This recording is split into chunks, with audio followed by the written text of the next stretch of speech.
दुनिया भर में कृष्ण भक्ति से जोड़ने वाली संस्था है इस्कॉन। वृंदावन में दुनिया का सबसे ऊंचा चंद्रोदय मंदिर निर्माण करवा रही है इस्कॉन। और इस मंदिर के बारे में आप सुनेंगे आज रामनवमी के मौके पर। सुनिए, यह मंदिर 210 मीटर यानी करीब 700 फीट ऊंचा है। यानी इसकी ऊंचाई अगर आप देखेंगे इस मंदिर की जो बन रहा है, मंदिर की ऊंचाई देखिए, इस मंदिर की ऊंचाई है करीब 700 फीट। आगे 700 फीट क्या होती है बॉस?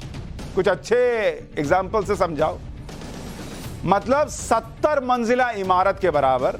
और इसको और सरल भाषा में समझना हो तो 3 कुतुब मीनार, उसको अगर आप एक के ऊपर एक खड़ा कर दीजिए, 3 कुतुब मीनार को, एक कुतुब मीनार, इसके ऊपर एक कुतुब मीनार और इसके ऊपर एक कुतुब मीनार, ये 1 कुतुब मीनार, 2 कुतुब मीनार, 3 कुतुब मीनार जब आप खड़ा कीजिएगा तो बनेगा एक भव्य मंदिर। इतना ऊंचा बन रहा है। मंदिर को इतना ऊंचा बनाने की वजह यह है कि इसके सबसे ऊंचे शिखर से पूरे ब्रिज के दर्शन किए जा सके। ब्रिज का यह पूरा इलाका मंदिरों, नदी, तालाब, जंगल, पहाड़ियों से भरा पड़ा है। इस पूरे इलाके में भगवान कृष्ण की लीलाओं की बहुत सी कथाएं जुड़ी हुई। इसलिए मंदिर प्रबंधन ने तय किया कि मंदिर को इतना ऊंचा बनाओ ना कि ब्रिज के इलाके जैसे वृंदावन, मथुरा, गोकुल, बरसाना, नंदगांव और इसके आसपास के इलाकों को एक जगह से देखा जा सके। और ब्रिज के इलाके से गुजरते लोगों को भी यह मंदिर दूर से ही दिखाई देगा।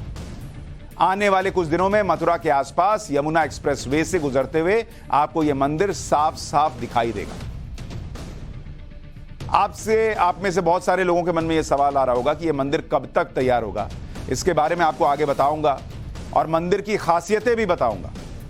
पहले इस मंदिर की भव्यता और ऊंचाई के बारे में आपको इस मंदिर की तुलना दुनिया के दूसरे पवित्र इमारतों और ऐतिहासिक इमारतों से करके बताता हूं। जैसा मैंने आपको बताया कि वृंदावन में बन रहे सबसे ऊंचे चंद्रोदय मंदिर की ऊंचाई 210 मीटर है। यानी यह मंदिर दिल्ली में मौजूद कुतुब मीनार से 3 गुना ऊंचा होगा। धर्म से जुड़ी ऊंची इमारतों की लिस्ट में एक नाम आता है तुर्की की हागिया सोफिया मस्जिद का, जिसकी कुल ऊंचाई 55 मीटर है और यह है 210 मीटर, ऑलमोस्ट 4 गुना से थोड़ा सा कम। दूसरी इमारत है आगरा का ताजमहल, इसकी ऊंचाई है 73 मीटर।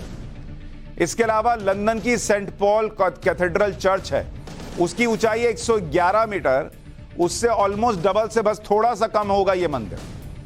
लंदन के इस चर्च से भी चंद्रोदय मंदिर करीब 100 मीटर ऊंचा होगा। आप सोचिए, तो आप देखिए यह मंदिर है और इसके बगल में हमने 3 कुतुब मीनार एक के ऊपर एक खड़े कर दिए हैं, तब जाकर यह मंदिर के बराबर पहुंचा और बाकी तो बहुत ही नीचे। इतना भव्य और शानदार मंदिर बन रहा है। दूसरी खूबियों के बारे में भी बात कर लेते हैं, क्योंकि यह सनातन धर्म और मॉडर्न साइंस का एक अद्भुत उदाहरण बनने जा रहा है। परंपरागत द्रविड़ और नागर शैली में इसे बनाया जा रहा है। यह मंदिर 200 सालों में अब तक का सबसे आधुनिक मंदिर होगा। मंदिर के सबसे ऊंचे हिस्से तक पहुंचने के लिए एक हाई स्पीड लिफ्ट लगाई जा रही है। भाई इतना ऊंचा कोई पैदल थोड़े जाएगा। पैदल जाएगा तो फिर सीधा ऊपर भगवान के पास ही पहुंच जाएगा।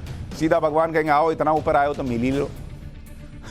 इसलिए लिफ्ट लगा दी गई। इस मंदिर की सबसे खास बात यह है कि यदि किसी तूफान या भूकंप की वजह से बिल्डिंग 1 मीटर झुक भी गई तो भी लिफ्ट सीधी चलती रहेगी। यह टेक्नोलॉजी दुबई के बुर्ज खलीफा इमारत में लगाई गई है।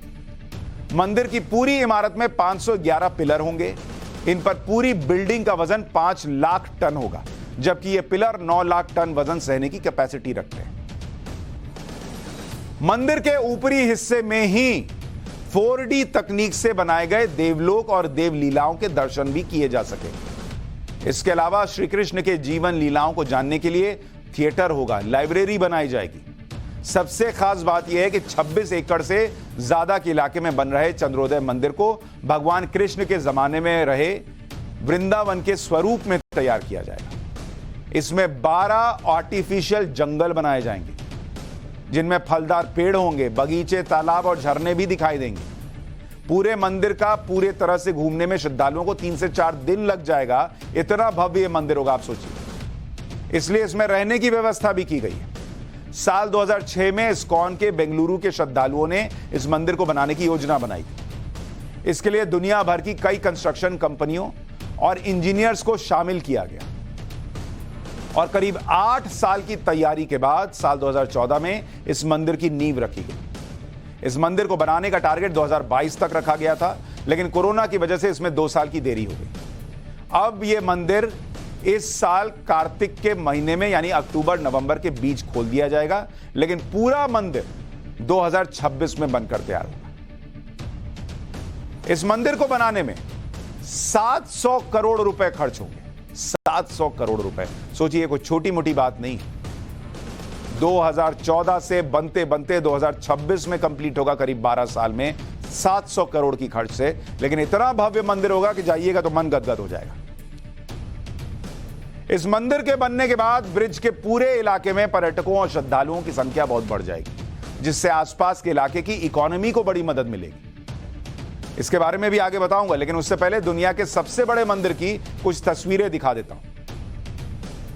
कुछ दिन पहले मैंने आपको पाठशाला में दुनिया के सबसे बड़े वैदिक मंदिर के बारे में बताया था, जो बंगाल के नदिया जिले के मायापुर में बनाया जा रहा है। यह करीब 28 लाख वर्ग मीटर में फैला हुआ दुनिया का सबसे बड़ा मंदिर होगा। यह उसकी तस्वीर है जो बंगाल में बन रहा है। यह अगले साल 2024 में पूरी तरह से बनकर तैयार हो जाएगा। इसका निर्माण साल 2009 में यानी पिछले 14 साल से चल रहा है। वैदिक मंदिर की विशालता का अंदाजा आप इस बात से भी लगा सकते हैं कि इसकी नींव करीब 100 फीट गहरी है, यानी जमीन में 10 मंजिला इमारत के बराबर तो इसकी नींव है। मंदिर का निर्माण पूरा होने के बाद यहां एक साथ 10,000 लोग भगवान नरसिंह के दर्शन कर सकेंगे, जबकि मंदिर परिसर में करीब 1 लाख लोग आराम से घूम सकेंगे। इतनी जगह हो, 1 लाख लोग अंदर घूमेंगे भाई। इस मंदिर की लागत करीब 1000 करोड़ रुपए आएगी। सबसे बड़ी बात यह है कि मंदिर की आध्यात्मिक, सांस्कृतिक और ब्रह्मांड के वैदिक मॉडल का सबसे बड़ा केंद्र होगा। इन मंदिरों के बारे में मैंने आपको इसलिए बताया ताकि आप समझ सके कि एक मंदिर सिर्फ अध्यात्म का केंद्र नहीं होता, इससे पूरी अर्थव्यवस्था और रोजगार को भी मदद मिलती है। भारत में अगर आप देखेंगे मंदिर की अर्थव्यवस्था कैसी है, क्योंकि कुछ लोगों को इस देश में बड़ी दिक्कत है, अरे यार मंदिर क्यों बना रहे हो, कुछ और बना दो लेकिन मंदिर मत बनाओ। भाई मंदिर की भी अपनी अर्थव्यवस्था होती है, और वो अर्थव्यवस्था क्या करती है, कैसे चलती है, आपको दिखाता हूं। भारत में लगभग 7.5 लाख मंदिर माने जाते हैं कि है 7.5 लाख मंदिर, और मंदिरों की सालाना इकोनॉमी जो है ये करीब 2 लाख करोड़ रुपए की है। 2 लाख करोड़ रुपए। अब आप सोचिए कि कितने लोगों का घर इस मंदिर वाली इकोनॉमी से चलती है। अगर सिर्फ 6 मुख्य मंदिरों की बात करूं, उसकी कमाई जो है कैश में 24,000 करोड़ रुपए बैठती है। 24,000 करोड़ हर साल, सालाना। अब आप सोचिए, कर्नाटक के जो मंदिर है उनसे सिर्फ टैक्स का कलेक्शन 80 करोड़ रुपए का आता है। मंदिरों से उस शहर में पर्यटन किस तरह से बढ़ता है, उसके सिर्फ 3 उदाहरण बताता हूं। उदाहरण देखिए आप कि कैसे मंदिरों से पर्यटन बढ़ता है, और इस पर सबसे ज्यादा अगर आपको याद दिलाऊं किसी ने फोकस किया है तो वो है नरेंद्र मोदी, कि अध्यात्म और उस अध्यात्म के जरिए इकोनॉमी, उसको भी जोड़ दो तो किस तरह से प्रभाव पड़ता है वो उन्होंने समझा, और उसका एग्जाम्पल देखिए। इकोनॉमी देखिए, वाराणसी जहां पर विश्वनाथ कॉरिडोर बना, वहां जो इकोनॉमी है, पर्यटक जो है 1000% पर्यटक बढ़ गए। 1000%। अब बताइए, कोई आ रहा है, वो मिठाई खरीद रहा है, प्रसाद खरीद रहा है, माला खरीद रहा है, होटल में रुक रहा है, टैक्सी में चल रहा है, ऑटो में चल रहा है, कहीं ढाबे पे बैठ के खाना खा रहा है। 1000% अगर पर्यटक बढ़ गए एक मंदिर के निर्माण से, तो सोचिए कितनों का घर चल रहा है। उज्जैन, जहां पर अभी महाकालेश्वर जो आपको बताया था कॉरिडोर बना है, महाकाल कॉरिडोर, वहां पर 1796% पर्यटक बढ़ गए, 1796। और 4 धाम जो केदारनाथ का रेनोवेशन हुआ है, वहां पर कितने पर्यटक बढ़े हैं? वहां 100% पर्यटकों की संख्या बढ़ गई। ये तो 3 उदाहरण दे रहा हूं बॉस। लेकिन कुछ लोगों को इतनी दिक्कत हो जाती है इस देश में मंदिर बन जाए तो उनकी छाती पे सांप लौटता है। अरे लौटो, कोई फर्क नहीं पड़ता, चलेगा ये सब।